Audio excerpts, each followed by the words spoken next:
Hello. hello, j'espère que tu vas bien. Bienvenue au podcast Ma vérité.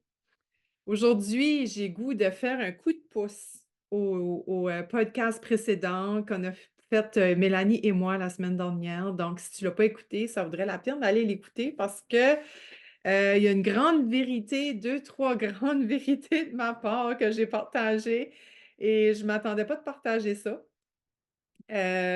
Comme ça fait comme OK, ben, le podcast, c'est ma vérité, j'ai commencé, je dois y aller jusqu'au bout. Fait que c'est ça que c'est. Fait que j'ai dit: «Bon, ben, je vais partager jusqu'au bout», mais ça m'a tellement allumé quelque chose en moi, ce partage-là. Ben, je veux dire le podcast au complet avec Mélanie, pas, nécessairement juste les 3 partages que je dis que c'est des vérités crues, là.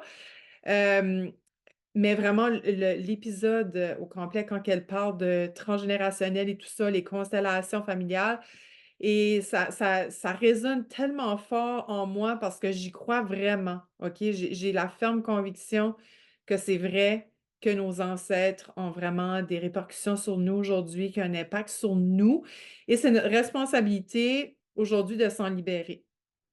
Fait que je voulais faire un coup de pouce là-dessus, je voulais continuer là-dessus. Je me dis: ça fait une belle continuité, donc j'aurais pu attendre, mais j'ai dit: «Non, je veux continuer», puis ça fait une belle suite pour toi qui l'as écouté.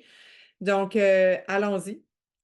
So, je vais te dire quelque chose. Je ne sais pas si je t'en ai déjà parlé dans le podcast, les épisodes de podcast où que je parle de moi, tu sais, que je parle de ma vie et tout ça. Je suis pas certaine si je t'ai déjà partagé ça, mais quand j'étais petite, hem, sans savoir, je ressentais beaucoup de choses de ma mère. Vraiment beaucoup. Je sentais son stress, je prenais des Tums en sixième année. Ben, des Tums, c'est un antiacide, j'avais des brûlements d'estomac, mais il faut dire aussi, j'avais des appareils dans la bouche, fait qu'il y avait comme une combinaison des 2 là, comme je mastiquais pas bien, mais je sais que je ressentais comme on dirait la première chose qui me manque lorsque je parle des Tums, puis c'est encore une fois, c'est ma vérité, c'était en lien avec le stress que ma mère vivait. Moi, je le ressentais, j'absorbais tout et fallait que je prenne de quoi pour m'aider à digérer parce que j'avais vraiment des brûlements d'estomac. Puis je me rappelle, c'est en sixième année, dans ce temps-là, que ça fait ça. Puis là, tiens, après ça, jusqu'à ça, je vais à Montréal, j'étais bonne, j'en ai plus pris, là, mais j'ai eu vraiment une phase que j'en prenais, puis là, après, j'étais bien correct. Puis je pense que je m'ai fait enlever les braces, en huitième année, je pense, comme j'ai eu ça dans la bouche, je crois, comme 40 ans, fait que c'était pas en lien avec ça. Mais je crois que dans ce temps-là, il y a quoi que je ressentais qui se passait, que je ressentais que ma mère vivait qui se passait. Puis ça, malheureusement, c'est quelque chose, je sais qu'il faut que je partage ma vérité.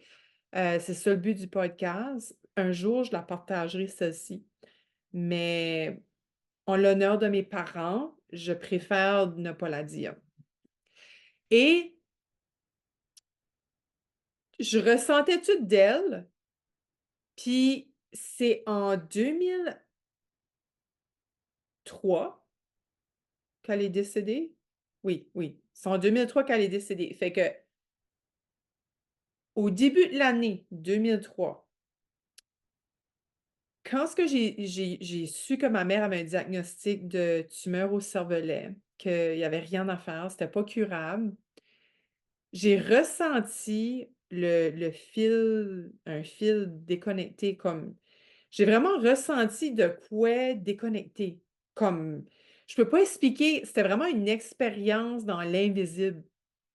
Puis dans ce temps-là, j'étais assez connectée, là, il m'arrivait toutes sortes d'affaires vraiment étranges qui se passaient dans le monde invisible, des genres d'expansion que je ressentais, que je vivais ou comme si que j'ai toujours dit que c'est comme si je montais de niveau, comme si mon âme levelait up, comme si qu'il y avait comme un peu comme Mario Bros en passe un niveau. Parce que c'était la même chose avec mon âme. Mon âme passait un niveau. Ça m'est arrivé à 3 reprises, puis je me rappelle de la dernière fois que ça m'est arrivé. Puis c'est drôle, je sais que ça m'est arrivé 3 fois parce que je me rappelle de l'avoir raconté à une amie dans le temps, mais tu vas me demander c'est quoi la première et la deuxième fois que c'est arrivé, j'ai aucune idée. Je m'en rappelle plus. Mais je sais quoi qui s'est passé. Peut-être je pourrais demander à elle, peut-être qu'elle se rappelle quoi ce qui m'est arrivé. Mais pour vrai, là, pour de vrai, je me souviens plus quoi est arrivé. Cette fois-là, j'ai vraiment ressenti cette ficelle-là coupée. C'était ça, une ficelle, tabarouette. C'est vraiment une ficelle que j'ai ressentie coupée. Et à la suite de ça, je lisais un livre de Lise Bourbeau qui était Écoute ton corps, puis c'était dans le tome 2. Et là, j'ai tombé, tu sais, il n'y a pas de coïncidence, là. Quelques semaines après, là, j'ai tombé là-dessus. J'étais en train de lire ça. Moi, c'est ma mère qui avait ces livres-là. Puis j'avais tombé là-dessus dans ma jeune adulte, 19-20 ans, puis j'avais le goût de lire ça parce que pour moi, c'était important de lire des livres que j'apprenais de quoi pour mon bien-être psychologique, émotionnel, pour mon bien-être intérieur. C'est vraiment à partir de 19 ans, j'ai commencé cette journey-là. Puis quand ce que j'ai lu ce chapitre-là, ça disait le lien de ficelle parentale. Ah ben, ciboulot. Faudrait que j'y aille leur lire. Quand j'ai lu ça, c'est comme si elle parlait de moi, qu'est-ce que je ressentais à l'égard de ma mère. C'était carrément ça. Et malheureusement, le lien s'était coupé, tu sais, quand ce que j'ai su ça. Pour ma mère, c'est ça. Puis elle est décédée il n'y a pas 1 an après. Fait que une chance parce que je pense que j'aurais ressenti encore plus sa souffrance, ben, sa douleur, je devrais dire. Ma mère ne souffrait pas. Hein? On choisit, on vit la douleur, c'est la réalité, c'est un fait, mais on choisit de souffrir, hein, ou non. Ça, c'est important que je le mentionne. Puis ma mère n'en était pas souffrante, vraiment pas. Ni mon père, d'ailleurs. So, quand j'ai lu ça, j'ai dit, oh my God. Fait qu'est-ce que la raison que je t'amène à ça aujourd'hui par rapport à, tu sais, je te dis qu'on libère aussi tout ça, tu sais, pour faire suite à faire de la semaine dernière, l'impact de nos générations. Ben moi, je pense que c'est ça que je portais. Je portais la ficelle de ma mère, mais qui, elle, portait les ficelles de fil en aiguille, de mère en mère ou whatever, whatever, je sais pas de quoi en quoi, mais c'est comme si que je portais ces blessures ou que je portais, ouais, comme si que j'étais en train de porter ces blessures. Puis que peut-être que je l'aidais à guérir, je sais pas, name it, mais je me dis, si que toute mon enfance, que j'ai été anxieuse, que j'ai été nerveuse, que j'ai été stressée solide, là. Pour moi, un enfant nerveux, stressé, là, c'est inconcevable. Moi, j'accepte pas ça. Hey, un enfant, là, c'est supposé d'avoir du fun, c'est supposé de profiter de la vie. C'est ça, pas de responsabilité, un enfant. Tu sais, un enfant, c'est vivre et laisser vivre. C'est la créativité, l'amusement, les essais, les erreurs, on tombe, on se relève. Tu sais, comme un enfant anxieux et stressé, je comprends pas ça. Honnêtement, là, je sais pas où est-ce qu'on s'en va aujourd'hui avec ça, mais ça me met, oh, ça me fait de quoi vraiment de voir que nos enfants d'aujourd'hui sont nerveux comme ça, tu sais. Ils sont trop conscients de choses qu'ils ne devraient pas être conscients, comme par exemple la technologie, qu'est-ce qu'ils voient sur l'internet, qu'est-ce qu'ils voient sur les réseaux sociaux. Ils savent trop de choses qu'ils ne devraient pas savoir déjà, tu sais. Fait que pour moi, un enfant anxieux, c'est inconcevable. Dans mon temps, là, c'était rare un enfant anxieux. Puis oui, aujourd'hui, il y a l'extérieur qui rend les enfants plus anxieux, mais il faut aussi se regarder nombril comme parent, tu sais. Qu'est-ce que moi je fais? Comment je suis? Qui ce que je suis? Qui fait que mon enfant est anxieux aujourd'hui? Qui fait qu'il est stressé comme ça, tu sais? Qu'est-ce que j'ai en mon pouvoir? Moi, c'est toujours la question à me poser, de me regarder le nombril quand ce que je vois mon enfant qui va pas bien. Tu sais, des fois, j'avoue, Il y a des fois, il va pas bien, puis ça me met hors de moi. Je suis imparfaite comme tout le monde, je suis humaine. Je te dis pas que, hey, moi, haut la main, mon parenting est on the top all the time. Pas du tout. Jamais de la vie.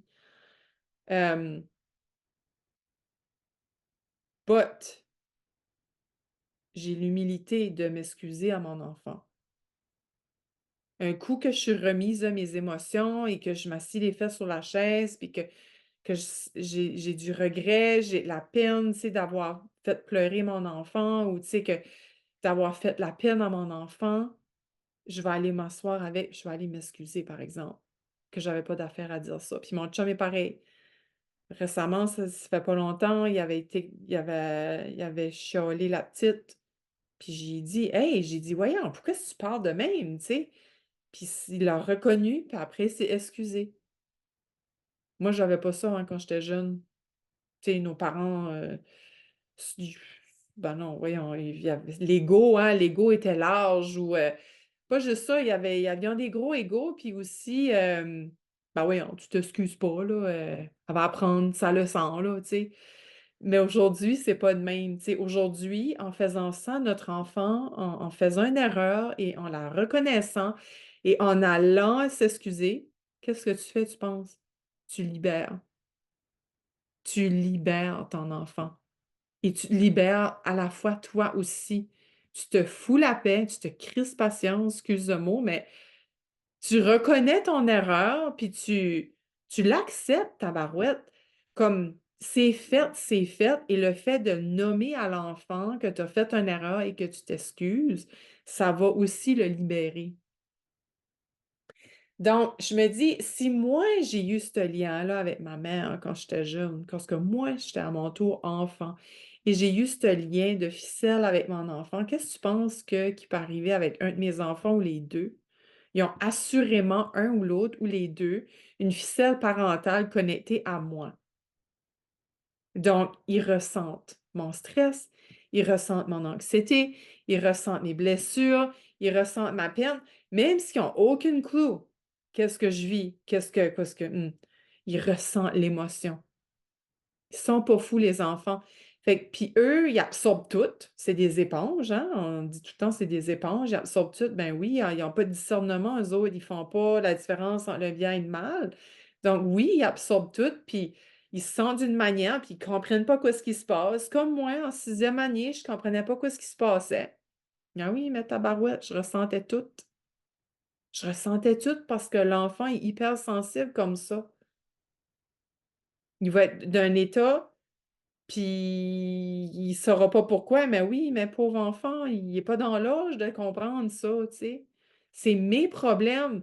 Donc, j'ai intérêt à me guérir de mes problèmes, me regarder le drette dans le nombril et faire OK, là, comment je vais faire comme pour passer au prochain niveau? Hein? Je parlais du niveau d'âme tantôt.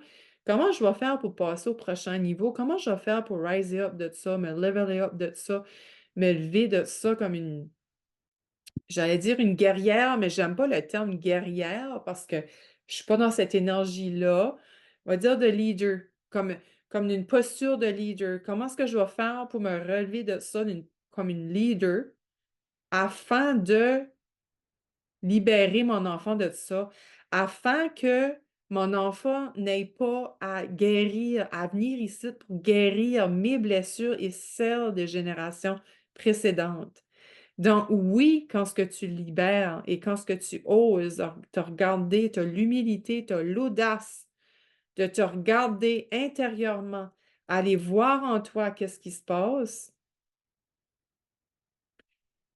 et l'accueillir, tu sais, il y a des choses des fois qu'on n'est pas prête. Moi, j'ai une cliente l'autre jour, elle m'a dit, je sais que j'ai quelque chose à aller voir, mais je suis pas prête maintenant à aller là parce que je sais que ça va faire mal. Mais elle le sait. Elle le sait que c'est là, elle ne met pas la tête dans ça. C'est correct. Des fois, on n'est pas prêt tout de suite à faire le travail. On va le faire quand on sera prêt. Mais je suis sûre, juste le fait de le réaliser, ça a libéré ces générations de quelque chose. Je suis sûre. C'est passé et c'est futur.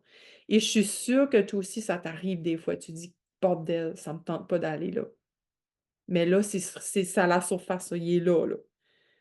Qu'est-ce que tu fais? Tu peux soit aller diguer, puis creuser, aller chercher de l'aide. Moi, j'ai été chercher de l'aide. Quand ce que j'ai dû libérer, là, j'ai été chercher de l'aide. Puis j'étais accompagnée aux 2 semaines. Je voyais quelqu'un dans ma formation ici de transformation, voyons, en leadership transformationnel. J'ai été me libérer parce que je ne pouvais pas le faire tout seul. J'avais quelqu'un avec qui que, que je pouvais me déposer comme ça, puis c'est ça que j'ai été chercher avec ce diplôme-là. C'est cette force-là, cet accompagnement-là dans l'humanité, dans la bienveillance, dans la douceur, pour aller ensemble libérer qu'est-ce qui est là. Parce que je sais c'est quoi faire ce chemin-là, puis Christ qui est tough. Il est pas... Non, je devrais pas dire qu'il est tough. Il demande du courage. Il demande... j'ai l'audace qui vient, l'humilité. C'est de dire à l'autre, puis tu sais, de te voir sur tous tes angles, pardon, angles, de te voir de tous côtés parce que l'autre fait refléter, me fait un miroir de qui ce que je suis, qu'est-ce que je fais, comment est-ce qu'elle me voit là-dedans. Et puis j'ai été en position de victime. Voyons, j'ai la misère. J'ai été en position de victime à plusieurs reprises durant cette guérison-là, puis holy, c'était quelque chose, mais maudit que c'était à la fois libérateur. Tellement libérateur. Puis s'en est passé, puis ça a brassé. Mais c'était un chemin nécessaire.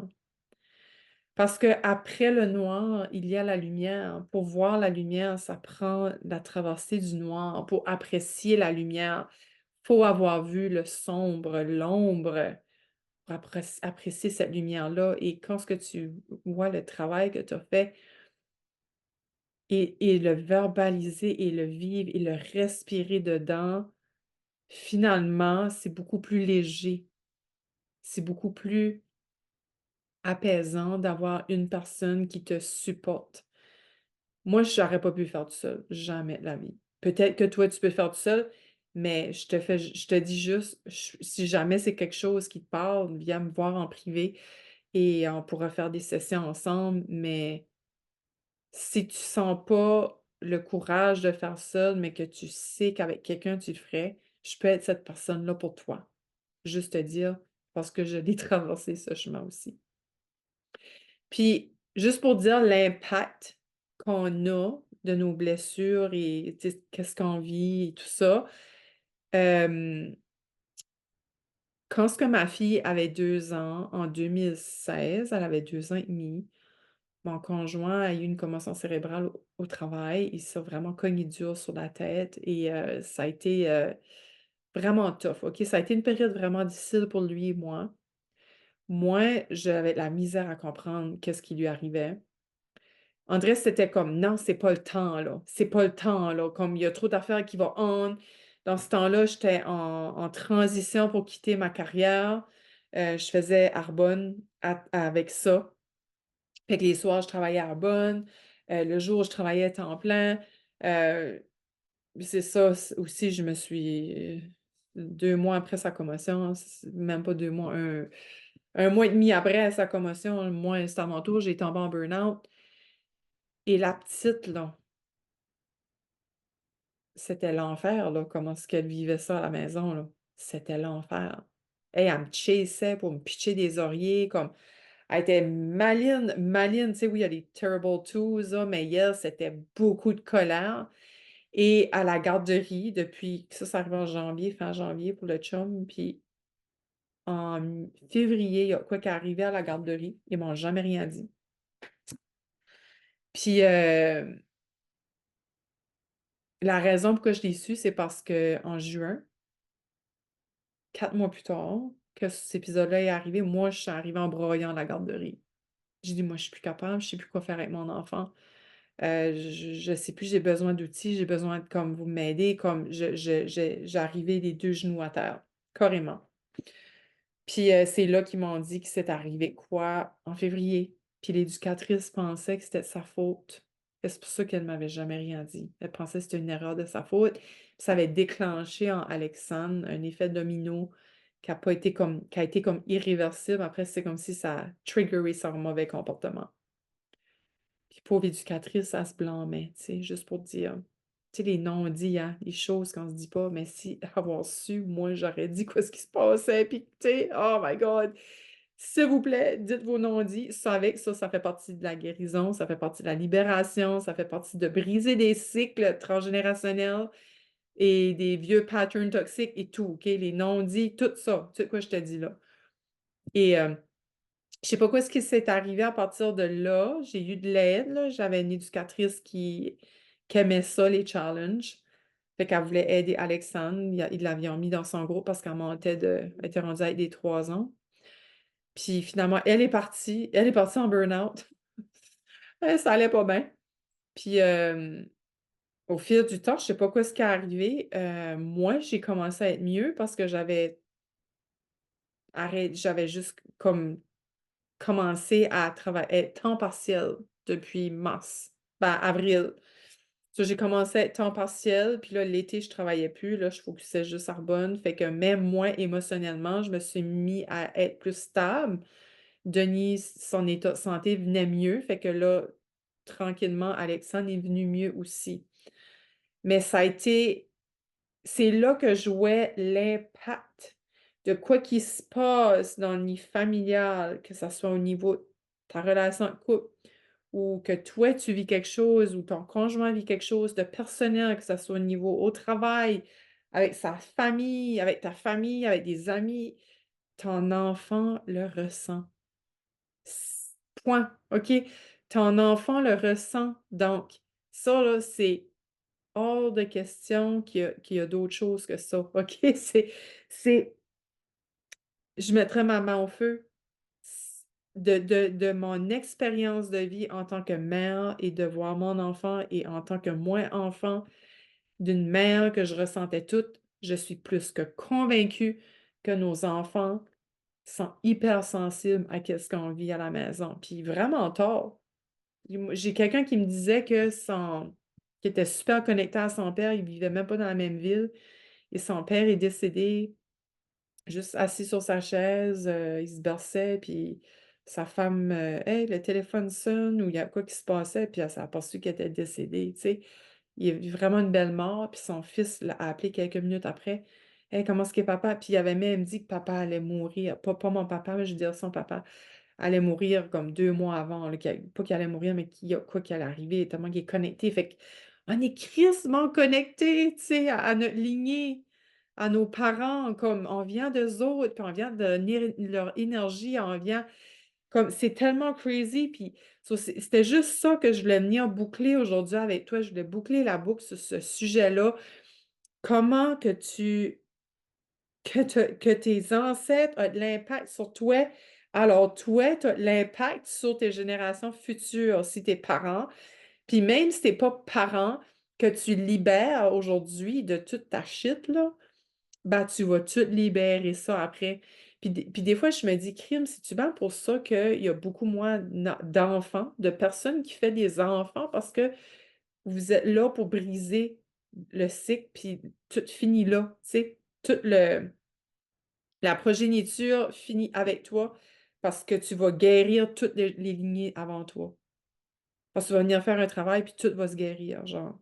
Tu sais, je me pose tout le temps, j'aime beaucoup me questionner, comme aller en profondeur, puis ça, puis comme je le dis tout le temps, je suis une fille de profondeur, je suis pas une fille de surface, et ça me fait vraiment questionner pourquoi, tu sais, qu'il n'y a pas autant d'enfants qu'avant, tu sais, c'est-tu bien à cause de ça, tu sais, pourquoi qu'il y a beaucoup de familles qui choisissent beaucoup de couples, beaucoup de gens qui choisissent de ne pas faire d'enfants.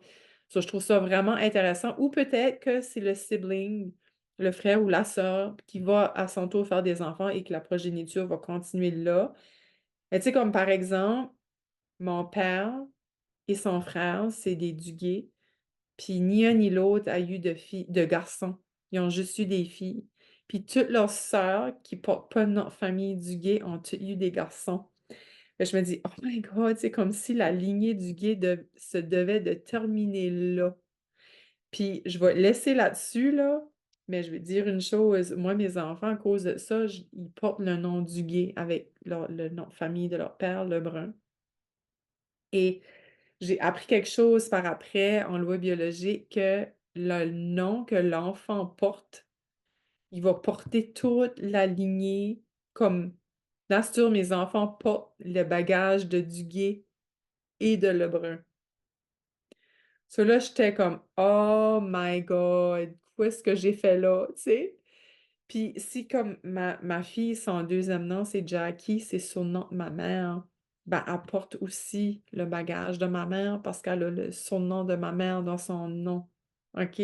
So, sois vigilant du nom que tu donnes à ton enfant parce que Jax puis Alexandre, il y a aucun Jax et Alexandre de notre lignée, mais par contre, ils portent les noms de notre lignée, comme tu as dit, mais c'est super intéressant quand tu penses à ça, mais moi, ça me fascine tellement, puis je me dis: «OK, bon, c'est beau, il porte ça, fait que let's go, on te fait le travail, puis moi, je veux libérer pour qu'eux autres aient pas à avoir à guérir pour moi», dans le fond, tu sais?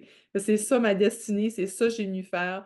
Puis si c'est quelque chose qui te parle, si toi, tu es à ton tour une maman puis que tu veux toi aussi te libérer, tu veux ralentir pour reconnecter à toi, revenir à tes sources, revenir à l'essentiel, à tes bases pour créer un impact positif chez ton enfant, viens me retrouver dans Flourish, mon groupe Facebook, avec un petit papillon. Et quoi qu'il va se passer de grandiose là-dedans, je veux toutes réunir les mamans comme toi qui sont prêtes à ralentir pour enfin faire ce travail-là, pour, impacter son enfant de façon positive. Viens me voir là-dessus si c'est quoi qui t'a parlé aujourd'hui. Fait c'était ça le wrap-up. C'est pour faire de wrapper quoi ce qu'on a parlé la semaine passée, c'est tellement un sujet qui me fascine parce que c'est en plein ma mission de changer les générations, les nouvelles générations. Donc tout ça, je me dis: «Qu'est-ce qu'on a le pouvoir dessus aujourd'hui?» C'est de se libérer, c'est de se guérir afin que nos enfants, à leur tour, n'aient pas à guérir pour libérer les autres générations. Fait que j'espère que ça t'a parlé aujourd'hui.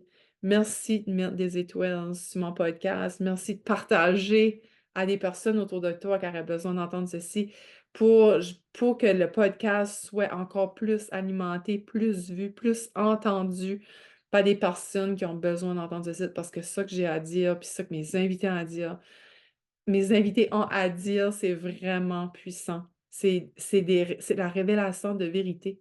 Et la révélation de vérité ne fait que transformer, ne fait que guérir les autres âmes qui, eux, des fois, ne sont pas dans leur vérité.